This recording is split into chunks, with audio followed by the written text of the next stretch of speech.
नमस्कार मंडळी, संगीताज रेसिपीमध्ये आपले सगळ्यांचं खूप खूप स्वागत आहे। तर आज मी बनवणार आहे ही आपली जवसाची चटणी। आणि चटणीसारखी थोडीशी रोज रोज तोंडी लावायला अशी जेवताना घ्यायची, खूपच छान लागते। चला तर मग ही कशी बनवायची ते आपण सुरुवात करूया। तर हे पहा, इथे मी जवस पाव किलो घेतलेला आहे।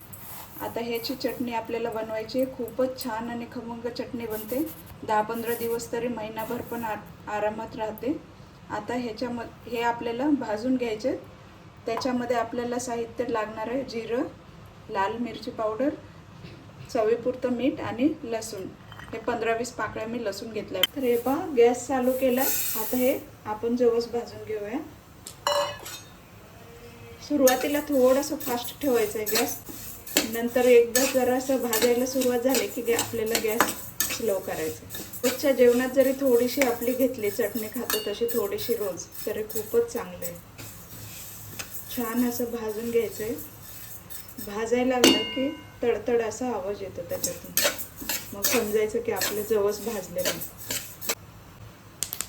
5 मिनिट झालेले आहेत। तर पहा, आता थोडासा तडतड असा आवाज येऊ लागला। हे पहा, हे पहा, असा आवाज आला की समजायचं आपलं जवस भाजतंय छान। जेव्हा आवाज येतो तेव्हा मग आपल्याला सतत हलवत राहायचं, म्हणजे कसं खालून करपणार नाही आणि सगळं एकसारखं भाजेल। आणि गॅस पण मी मीडियम ठेवलाय, फास्ट नाही आहे। याला छान असा सुगंध येऊ लागला की त्याच्यात आपण लसूण घालूया। आता याच्यामध्ये आपण लसूण घालूया। लसूण पण भाजून घेऊया, त्याने काय होईल की त्याचा कच्चापणा निघून जाईल लसणाचा।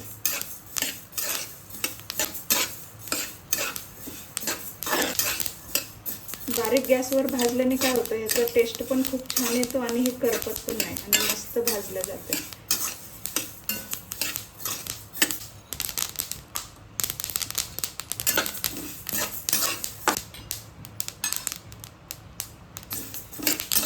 याच्यामध्येच आपल्याला जिरं घालायचं आहे 1 चमचा।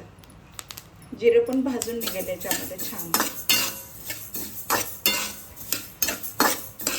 एक 10 मिनिट तरी लागतात आपल्याला जवस भाजून घ्यायला। हे पहा, एक एक मस्त एखादा दाणा मस्त फुगलेला आहे छान असं। मस्त भाजले।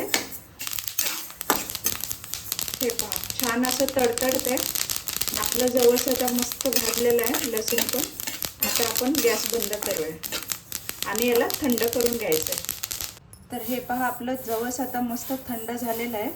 आता आपण हे मिक्सरवरती बारीक करणार आहोत। आणि आता याच्यामध्ये आपल्याला हे पहा, 1 चमचा आणि अजून अर्धा चमचा, म्हणजे 1.5 चमचा मी लाल तिखट घातले आणि आपल्याला 1 चमचा मीठ घालायचं आहे। आता हे आपण मिक्सरच्या भांड्यात ओतून वाटून घेऊया। शेंगदाण्याचं कूट वाटलं होतं, आता मी त्याच्यातच वाटून घेते। खूपच कमी साहित्य लागतंय चटणी बनवण्यासाठी, तर तुम्ही नक्की ह्या अशा चटण्या बनवून ठेवत जा आणि जेवणासोबत रोजच वापरली तर खूपच चांगलं आहे, आपल्या शरीरासाठी पण खूप चांगलं आहे ते। चला, आता आपण हे कसं एकदम बारीक पण नाही वाटायचं आणि जाड पण नाही ठेवायचं ते। तुम्ही खलबत्त्यात कुटली तर खूपच छान, पण मी हे मिक्सरवरती वाटून घेते। तर हे पहा, मिक्सर थोडा थोडा थांबून आपल्याला फिरवायचं आहे।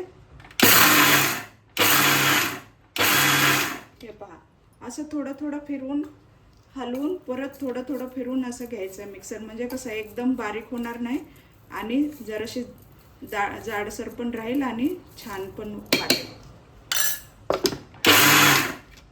खूपच छान सुगंध येतोय, मस्तच आपलं जवस भाजलेलं आहे। खूपच छान लागतात असं चटण्या बनवून ठेवलं की टेन्शन नाही। हे पहा, किती छान वाटली आपली चटणी, एकदम परफेक्ट झाली आहे। एकदम बारीक पण नाही आणि जाड पण नाही, खूपच मस्त आणि सुगंध तर खूपच छान येऊ लागले। हे तुम्ही भाकरी सोबत, भाताला पण लावून खाऊ शकता आणि खूपच कुठल्याही भाकरी सोबत तुम्ही खाऊ शकता, ज्वारीची, बाजरीची।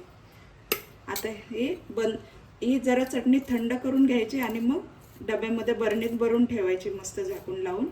15-20 दिवस तर आरामात टिकते ही चटणी। चला, तर तुम्हाला ही रेसिपी आवडली असेल तर नक्कीच लाईक करा, शेअर करा, कमेंट करा आणि सबस्क्राईब करायला विसरू नका. चला मग भेटूया पुढील मस्त रेसिपीमध्ये. थँक्यू.